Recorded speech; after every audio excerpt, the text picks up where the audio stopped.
오늘은 전도서 11장의 말씀을 가지고 떡을 물에 던지는 사업이라는 제목으로 함께 하나님 말씀을 나누도록 하겠습니다. 오늘 전도자는 지혜로운 삶을 1절부터 설명을 합니다. 그런데 그 지혜는 가장 먼저 1절에 기록하고 있는데요. 그 1절의 말씀을 읽어드리면 다음과 같습니다. 내 떡을 물 위에 던져라.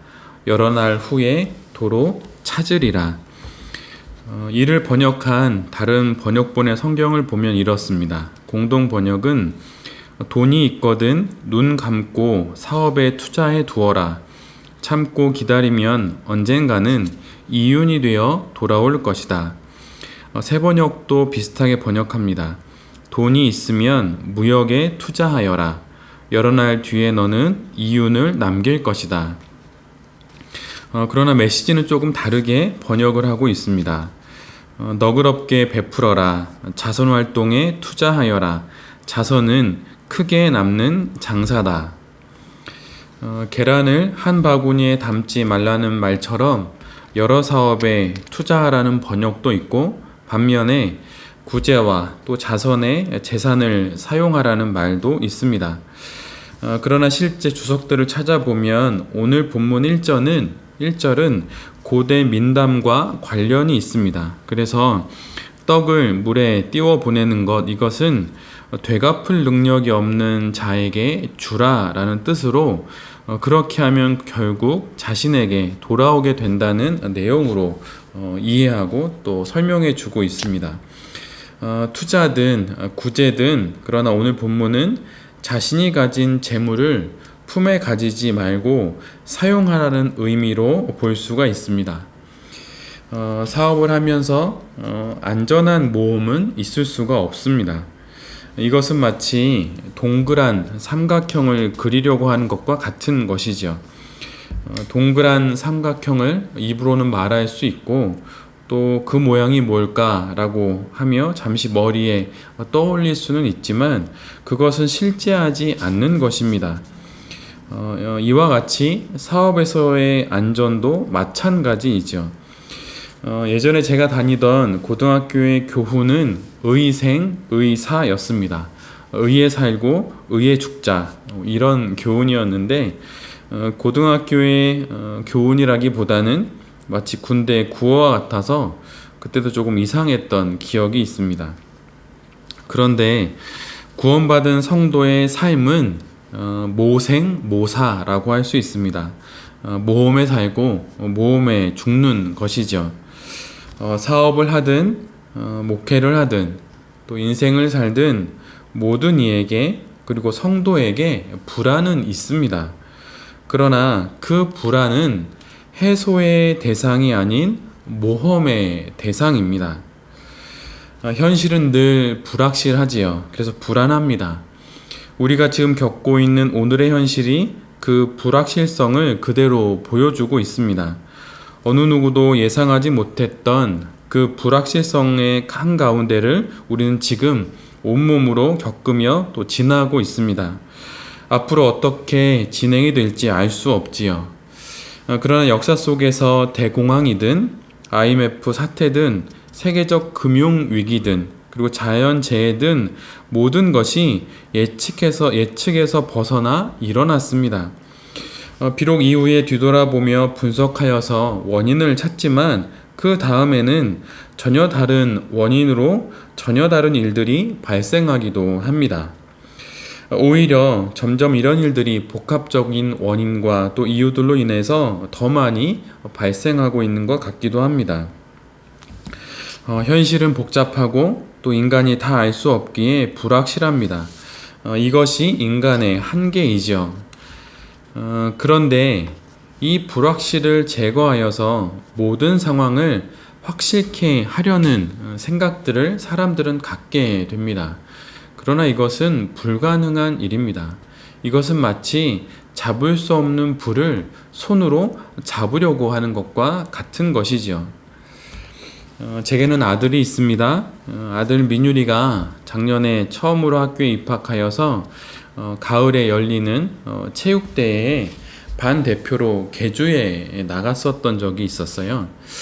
이전까지 어린이집이나 또 유치원을 다녀본 적이 없기에 공동체 생활을 잘할 수 있을까 염려했었는데 개주 또 대표를 또 한다고 하니 기특했던 기억이 있습니다. 그런데 얼마 전에 몇 주 전에 민유리가 큐티를 했었는데 큐티를 하다가 이런 말을 했습니다. 그날 큐티 내용 중에 하나님을 날마다 찾고 있습니까? 이런 식의 질문이 있었는데 이 질문에 민유리가 이렇게 대답을 했어요. 작년에 체육대회 때 개주를 했었는데 도전하니까 긴장이 되고 그러니까 하나님을 찾게 되더라고요. 움츠러든 안전이 아니라 움직이는 도전을 택하는 게 기독 사업가들의 자세입니다. 그렇게 모험하고 또 도전하면 하나님을 또 찾게 되지요. 그래서 저도 아이들에게 사업을 하면 좋겠다고 이야기를 하곤 합니다. 이유는 단 하나인데 그러면 하나님을 찾을 일이 더 많아지기 때문입니다. 그래서 아이들이 나는 이런 사업을 하겠다, 저런 사업을 하겠다 우스갯소리로 집에서 하곤 합니다. 단 한 번도 해보지 못했던 운동에 또 거기에서 개주 대표로 나가니 얼마나 아이가 긴장되었겠습니까? 그런데 그렇게 도전하니 긴장이 되고 또 긴장하게 되니 하나님을 찾게 되더라고 아이가 이야기를 합니다. 떡을 물에 던지는 그런 모험이 우리 모두에게 있어야 합니다. 내가 던진 떡이 언제 돌아올지 또 어떻게 돌아올지 모르지만 떡을 던져야 합니다. 예수님께서 어부였던 제자들을 부르실 때 하루 종일 그 그물질을 해도 물고기 한 마리 잡지 못했던 제자들이 예수님의 명을 따라 깊은 곳에 그물을 던집니다. 말도 안 되는 일이었지요. 모험이었습니다. 그러나 그 결과가 어떠했습니까? 근데 여러분 한번 생각해 보십시오. 제자들이 던진 그 그물이 어디에 던져진 것입니까? 바다일까요? 아니면 보이지 않는 물고기를 향해서 던진 것입니까? 그것이 아니지요. 제자들의 그물은 예수님의 말씀에 먼저 던져졌습니다. 바로 예수님께 던져진 것이지요. 예수님께 그렇게 그물이 던져질 때 예수님께서 그분의 뜻을 따라 거둬들이게 하신 것입니다. 그러기에 구원받은 성도에게 있어서 그가 떡을 물에 던지는 것은 실은 하나님께 떡을 던지는 것과 같은 것입니다. 히브리서 3장 13절에 이런 말씀이 있습니다. 오직 오늘이라 일컫는 동안에 매일 피차 권면하여 너희 중에 누구든지 죄의 유혹으로 완고하게 되지 않도록 하라. 언제나 구원받은 성도의 시선은 오늘, 지금에 집중됩니다. 과거는 이미 지나갔고 미래는 아직 오지 않았기에 이미와 아직 사이에서 성도는 오늘을 삽니다.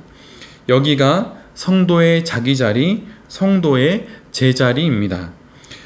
지금, 오늘 여기서의 모험과 도전으로 내일 거기서의 사업이 결정됩니다. 욕망은 확장하거나 또는 제거해야 하는 것이 아니라 조절해야 하는 것입니다. 이처럼 모험 앞에서 생기는 불안도 제거하는 것이 아니라 조절하는 것, 제거하는 것이 아니라 통제하는 것이죠. 사업을 하다 보면 순풍을 맞을 때가 있고 반대로 역풍을 맞을 때가 있습니다. 그러나 어떤 쪽으로 바람이 불든 지혜가 있는 자에게는 상관이 없습니다.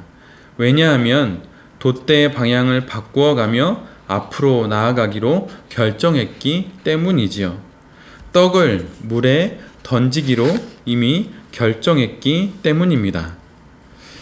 불안이 없는 사업은 없습니다. 과거에도 없었고 미래에도 없습니다. 중요한 것은 그 불안을 다룰 줄 아는 지혜와 모험에 대한 결단입니다. 이 모든 것이 가능하게 되는 것이 바로 하나님만을 경외하는 것이죠. 어느 누구의 눈치도 보지 않는 사람은 아나무인이지만 단 하나의 눈치, 진리의 눈치만을 보는 사람은 성인, 즉 거룩한 사람입니다. 이런 자가 모험을 할 수 있습니다. 기독 사업가가 봐야 하는 단 하나의 눈치가 무엇입니까? 바로 하나님입니다. 이런 성도는 성공 후에도 교만하지 않고 실패해도 삶을 포기하지 않습니다. 하나님을 경외하며 사업을 할 때 성공하면 감사한 것이고 실패하면 경험이 되는 것이죠. 불안과 또 모험의 용도를 결정하는 자는 다름 아닌 하나님 앞에 있는 내 자신입니다. 어쩌면 사업가에게 있어서 가장 큰 모험은 그 다른 어떤 모험이 아니라 두려워하는 자기 자신을 넘어서는 것일지 모릅니다. 겟세마네 동산에서 기도하며 자신이 감당해야 하는 그 십자가의 일을 두고 두려움하셨던 예수님, 그러나 기도하며 그 두려움을 넘으셨던 그 예수님처럼 이 불확실의 시대 속에서 기도하며 두려움을 이기고 5절의 말씀, 만사를 성취하시는 하나님, 그 하나님을 경외하며 떡을 물에 던지며 사업하는 베레베 모든 가족들이 되시기를 빕니다. 코로나 사태가 더욱 심각해지고 있습니다. 그래서 처음으로 베레 가족들이 함께 모여서 예배를 또 드리지 못하고 있는 상황이기도 하지요. 비록 함께 모여 예배를 드리지 못하지만 흩어져 있지만 그 가운데에서도 늘 우리로 하여금 불확실 가운데 모험하게 하시는 그 하나님을 바라보며 내가 던져야 하는 떡을 물에 던지며 하나님 손 굳게 잡고 이 불확실의 시대 속에서 확실한 하나님과 모험하며 사업하는 베레베 모든 가족들이 되실 수 있기를 간절히 기도드립니다. 아멘. 제가 기도하겠습니다. 내 떡을 물에 던지라. 그리하면 여러 날 뒤에 도로 찾으리라. 주님, 저희로 사업을 하게 하셔서 많은 일들을 겪게 하심에 감사드립니다. 사업을 하지 않았으면 몰랐을, 교회를 개척하지 않았으면 몰랐을 많은 일들을 경험하며 나의 실체를 보고 그리고 하나님을 바라보게 됩니다. 8살 어린아이가 운동회에서 달리기에 도전하니 긴장이 되고 그러니 하나님을 찾게 되었다는 그 말처럼 우리도 인생의 운동장에서 도전하고 모험하며 하나님을 더욱 찾는 자들이 되게 하여 주시옵소서. 그러기 위해 망설이지 않고 떡을 물에 던지는 우리 모두가 되게 하여 주시옵소서. 그 모든 일들이 어떻게 이루어져서 내게 돌아올지 모르지만 만사를 성취하시는 하나님, 당신만을 바라보며 용기 내어 당신만을 경외하며 불안을 이겨내고 모험하게 하여 주시옵소서. 주님, 코로나 사태가 더욱 심해지고 있는 상황 가운데 이 나라를 긍휼히 여겨 주셔서 속히 이 모든 상황들이 잠잠해지게 하여 주시옵소서. 이 사태 해결을 위해 여전히 애쓰는 공무원들과 많은 이들이 있습니다. 주님, 그들에게 용기를 주시고 지치지 않도록 힘을 더하여 주시옵소서. 주님, 한 주간 일을 할 때 우리 곁에 함께하여 주시기를 간절히 간구합니다. 모든 만남과 계획 가운데 우리 곁에서 주님 임마누엘로 함께하여 주시고 우리 앞에서 에베네셀로 인도하여 주시옵소서. 이 모든 말씀 예수 그리스도의 이름으로 기도드립니다. 아멘.